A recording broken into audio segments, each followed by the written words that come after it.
ममता बनर्जी को झटकों की लिस्ट आज और लंबी हो गई। पहले सुखेंदु शेखर रॉय ने राज्यसभा से इस्तीफा दिया।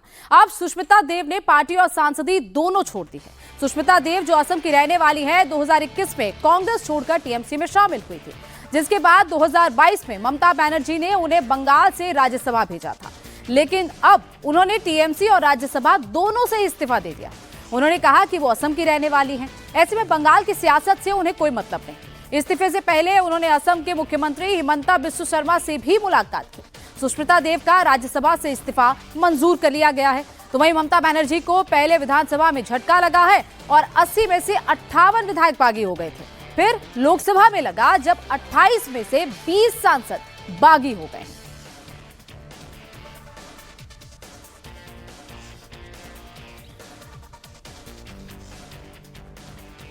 हमारे साथ सुष्मिता देव हैं। इन्होंने आज तृणमूल कांग्रेस और राज्यसभा के सदस्य के रूप में दोनों जगह से इस्तीफा दे दिया है। बात करते हैं। मैम, तृणमूल कांग्रेस में आजकल जो भगदड़ मची हुई है, क्या उसी का परिणाम है कि आपको भी इस्तीफा देना पड़ा है या कोई और वजह? क्यों इस्तीफा देना पड़ा है आपको? तृणमूल कांग्रेस से इस्तीफा देना मेरा व्यक्तिगत निर्णय है, मेरा राजनीतिक निर्णय है। बाकी लोग क्या कर रहे हैं, क्यों कर रहे हैं, उस पर मैं टिप्पणी नहीं करूँगी। मैंने एक लोकतंत्र में कोई निर्णय ले ही सकता है कि कौन सी पार्टी में रहेंगे या किसी पार्टी को छोड़ेंगे या किस तरह की राजनीति करेंगे। So this is my political and personal decision. Rajya Sabha का टेन्योर अभी 4 साल लगभग बचा हुआ है आपको। ऐसे में ये सवाल होता है कि अचानक से 2 साल ही हुआ है, क्यों छोड़ के जा रही है राज्यसभा? देखिए, हर क्यों का जवाब नहीं होता और पब्लिकली तो बिल्कुल नहीं होता। पर मैं एक चीज़ ज़रूर कहूँगी, जो परिस्थिति अब है, मेरी राजनीति आसाम में है, ये आप लोग अवगत हैं। फिर भी मैं बंगाल के लोगों को उनके प्रति आभार व्यक्त करती हूँ, क्योंकि राज्यसभा में जो आता है वो एमएलएस के वोट से जाता है, जिन एमएलएस को जनता वोट करती है। तो मैं बंगाल के लोगों के प्रति आभार व्यक्त करती हूँ। पर मैंने 5 साल में देखा है कि मुझे राजनीति करनी है तो आसाम में करनी है, और मेरे को इलेक्टरल पॉलिटिक्स अच्छा लगता है, क्योंकि मैं लोगों के बीच में रहना चाहती हूँ। तो इसलिए मुझे लगा कि आप टेन्योर की बात कर रहे हैं। देखिए, टेन्योर बड़ी बात नहीं होती, टेन्योर बड़ी बात नहीं होती, मंत्रालय बड़ी बात नहीं होती। राजनीति में लोगों के बीच रहकर रेलेवेंट रहना बहुत ज़रूरी होता है, और मुझे लगता है कि जो स्टेप मैंने लिया है, it will help me be more relevant in Assam politics and electoral politics. 2014 में आप लोकसभा के सांसद बने, असम से ही पूरा टर्म आपने काम किया। उसके बाद फिर आपको क्या ऐसा फैसला लेना पड़ा कि आप तृणमूल गई और वहाँ से आपको लग रहा था कि आप असम की जनता के लिए काम करेंगे? अब क्या बीजेपी के साथ जाके असम की जनता के लिए आप काम कर सकते हैं, ऐसा कुछ फैसला लिया है आपने? देखिए, मैं ये कोई छुपाने वाली बात तो है नहीं। मैं तो आसाम के माननीय मुख्यमंत्री डॉक्टर हिमंता बिस्वा शर्मा से भी मिल के आई हूँ। मैं तो छुप को नहीं गई, रात को नहीं गई, है ना। मैं दिन में ही गई हूँ, रिज़ाइन देने के बाद गई हूँ, ये भी सुन लीजिए। सो मेरी उनसे अच्छी बातचीत हुई है। हाँ, पर देखिए, राजनीति में अगर आप एक तरफा नहीं बोल सकते कि मैं इस पार्टी में जाऊँगी, मैं ये करूँगी, मैं वो करूँगी, वो पार्टी का निर्णय होता है। तो ये सवाल तो आप मुख्यमंत्री से करिए।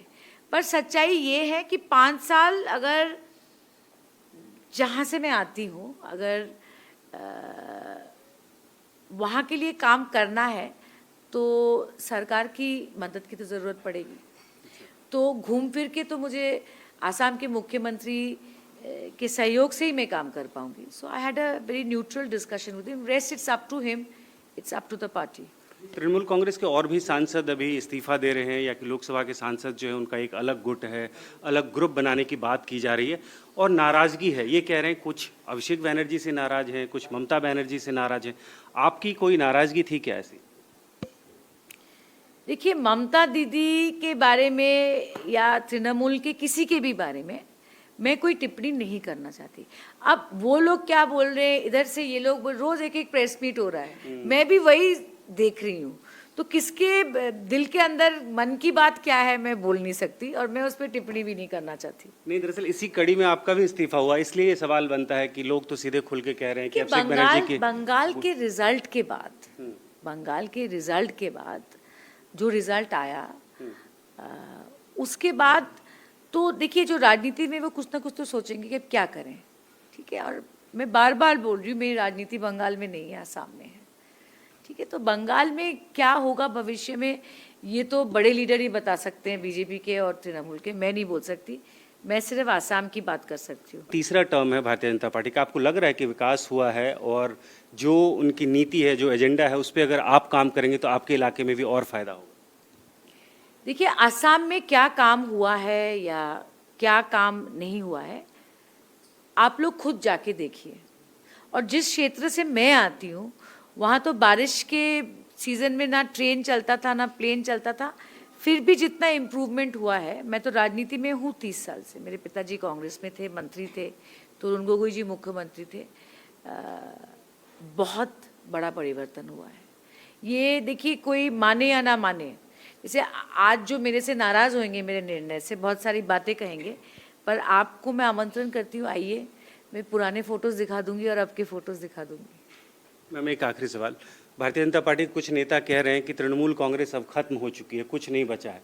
क्या ये एक डर भी वहाँ के नेताओं में या आपके सहयोगियों के मन में था कि इसलिए सब छोड़ के जा रहे हैं? देखिए, कौन रहेगा कौन नहीं रहेगा ये तो जनता तय करती है।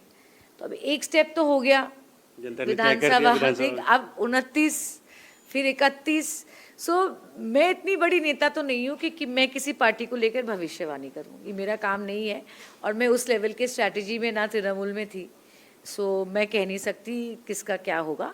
पर ये ज़रूर है कि मैं सिर्फ बंगाल के मैंडेट पे बात कर सकती हूँ, क्योंकि that is an electoral process, मैंने देखा है क्या हुआ। आपको यकीन था कि इस तरह का मैंडेट वहाँ पे मिलने वाला है भारतीय जनता पार्टी को? मेरी राजनीति बंगाल में नहीं है, तो मेरे पार्टी के अंदर जो बात थी, मुझे तो लग रहा था कि जीतेंगे। अब नहीं जीते, mandate is against them, it is crystal clear. Thank you sir. Paschim Bengal विधानसभा चुनाव में मिली हार के बाद तृणमूल कांग्रेस बिखरती जा रही है। ममता बनर्जी से पार्टी और सिंबल दोनों छिन सकता है, क्योंकि विधानसभा के बाद लोकसभा में भी 2/3 बहुमत बागियों के पास है। ऐसे में अटकलें लगाई जा रही हैं कि टीएमसी का कांग्रेस में विलय हो सकता है। इसे लेकर टीएमसी के राष्ट्रीय महासचिव और ममता बनर्जी के भतीजे अभिषेक बनर्जी ने आज राहुल गांधी से मुलाकात की। अभिषेक बनर्जी टीएमसी सांसद डेरेक ओब्रायन के साथ 10 जनपद पहुंचे, जहां नेता प्रतिपक्ष राहुल गांधी से उनकी मुलाकात हुई। और इससे पहले 9 जून यानी कि कल टीएमसी अध्यक्ष ममता बनर्जी ने कांग्रेस संसदीय दल की अध्यक्ष सोनिया गांधी से मुलाकात की। टीएमसी के निष्कासित लीडर रिजू दत्ता का कहना है कि ममता दीदी के पास अब टीएमसी का कांग्रेस में विलय करने के अलावा कोई विकल्प नहीं बचा। कम से कम उन्हें राष्ट्रीय स्तर पर पहचान तो मिलेगी और बंगाल में अल्पसंख्यक वोट बैंक बिखरने के बजाय उनके समर्थन में एकजुट हो सकता है। मौजूदा राजनीतिक परिदृश्य में अभिषेक बनर्जी के लिए कोई जगह नहीं है।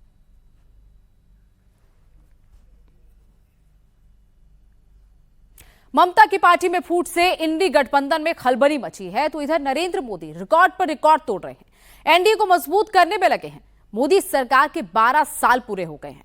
प्रधानमंत्री नरेंद्र मोदी आज नेहरू को पीछे छोड़कर भारत के longest serving elected prime minister बन गए हैं। बड़ी खबर है कि अब से थोड़ी देर के बाद प्रधानमंत्री मोदी एनडीए में शामिल दलों को संबोधित करने वाले हैं। दिल्ली के भारत मंडपम में एनडीए की बैठक हो रही है, जिसमें 35 सहयोगी दलों के 75 सीनियर लीडर शामिल हुए। मीटिंग में उत्तर प्रदेश के मुख्यमंत्री योगी आदित्यनाथ, शुभेंदु अधिकारी, सम्राट चौधरी, पुष्कर धामी समेत एनडीए शासित राज्यों के सभी सीएम और डिप्टी सीएम पहुंचे हैं। और अब से थोड़ी ही देर के बाद नरेंद्र मोदी भी भारत मंडपम पहुंच जाएंगे। मीटिंग में आंध्र प्रदेश के सीएम चंद्रबाबू नायडू की तरफ से विशेष प्रस्ताव पेश किया जाएगा।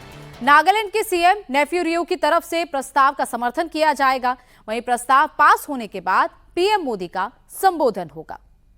और आपको बता दें, अब से आज पहले भी प्रधानमंत्री नरेंद्र मोदी की कैबिनेट बैठक हुई थी कैबिनेट मंत्रियों के साथ, और उस बैठक में भी प्रधानमंत्री का अभिवादन किया गया था। बाकायदा प्रधानमंत्री का स्वागत जिस तरीके से किया गया था, तालियों की गड़गड़ाहट के साथ। और अब भारत मंडपम में भी ये जो बैठक होने वाली है मुख्यमंत्री और डिप्टी सीएम की, उसमें भी प्रधानमंत्री का संबोधन होगा।